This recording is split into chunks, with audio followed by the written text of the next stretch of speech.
என்னிடம் ஒருவர் கேட்டார், 2ஆம் இடம் 12ஆம் இடத்துக்கு சென்று விட்டது ஐயா. எனவே அந்த பெண்ணுடைய வாழ்க்கையில் குடும்பம் சரி இருக்காதா?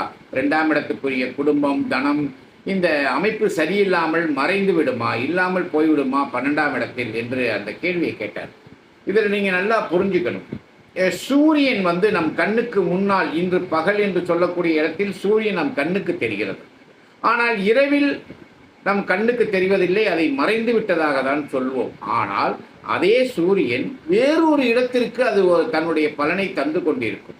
நமக்கு தரல, அது இரவு, ஆனால் மற்ற இடத்தில் அது ஒரு பலனை தந்து கொண்டிருக்கும். அதுபோலதான் 2ஆம் இடத்துக்குரியவன் சூரியனாக இருந்து அவன் 12ஆம் இடத்தில் போய் இருந்து மறைவான் என்று அது பலன் தராது என்று சொல்வதை விட, அந்த 12ஆம் இடத்தில் அந்த கிரகம் இருந்து, எந்த ஒரு கிரகமும் இருந்து தன்னுடைய செயல்களை அந்த 12ஆம் இடத்திற்கு தகுந்தால் போல் செய்வான் என்பதுதான் சொல்ல வேண்டும்.